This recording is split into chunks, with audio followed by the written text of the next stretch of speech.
சிங்க குகையில் நான். Praise the Lord. சிங்க குட்டிகள் உணவின்றி பட்டினி இருக்க நேரிட்டாலும் ஆண்டவரை நாடுவோர்க்கு நன்மை ஏதும் குறையாது. திருப்பாடல் 34:10. மேதிய அரசனாகிய தரியு மன்னனுக்கு ஒரு நாள் இரவு தூக்கமே வரல. சாப்பாடும் அவன் சாப்பிடல. ஏன் அப்படின்னா அவன் அன்னைக்கு ஒரு தவறு செஞ்சிட்டான். தவறு செய்யணும்னு நினச்சி அவன் செய்யலை, ஆனால் அந்த தவறு செய்யும்படி தூண்டப்பட்டான். அவனுடைய சொந்த அதிகாரிகளே அவனுக்கு தெரியாமலேயே ஒரு சூழ்ச்சி செய்து அவனது அரசாங்கத்தில் உயர் பதவியில் இருந்த அவனுக்கு பிடித்தமான, அதாவது ராஜாவுக்கு பிடித்தமான உயர் அதிகாரி தானியேலை சிங்க குகையில் போட வைத்து விட்டார்கள் என தானியேலின் புத்தகம் 6ஆம் அதிகாரத்தில் நாம் பார்க்கின்றோம். தரியு அரசன் இந்த இடத்தில் யோசித்திருக்க வேண்டும். மக்களுக்கு உதவி செய்யத்தானே அதிகாரிகள் பொதுவாக என்கிட்ட கேட்பாங்க.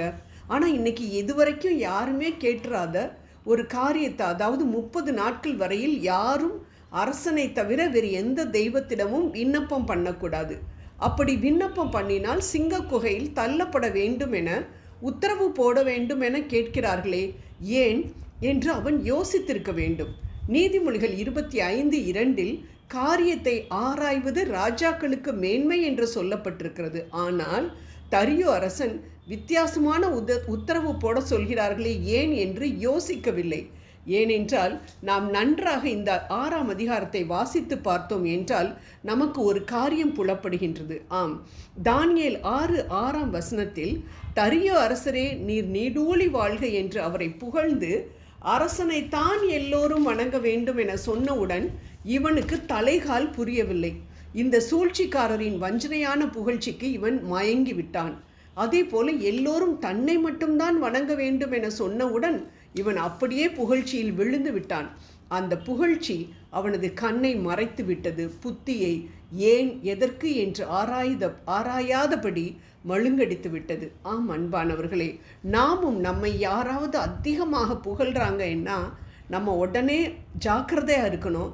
ஏன்னா நம்மிடம் கோபமாக பேசுபவர்களை கூட நாம் நம்பிவிடலாம். ஆனால் அதிகமாக புகழ்பவர்கள் நமக்கு பின்னால் நம்மை புதைக்க ஏதோ குழி தோண்டி கொண்டிருக்கிறார்கள் என்றுதான் அர்த்தம். அதனால் அவர்களிடம் மிகவும் கவனமாக நாம் பழக வேண்டும். அதுவும் உங்களை தவிர வேற யாருமே இந்த காரியத்தை நேர்த்தியாக செய்திருக்கவே முடியாதுன்னு யாராவது சொன்னாங்கன்னா அவங்ககிட்ட ரொம்ப ரொம்ப ஜாக்கிரதையாக நம்ம இருக்கணும். ஏதாவது வில்லங்கம் வைக்கப் போகிறார்கள் என்று தெரிந்து கொள்ள வேண்டும். மதிகேடனாக நடந்து கொண்ட தரியு ராஜாவுக்கு அன்னைக்கு தூக்கம் வரல.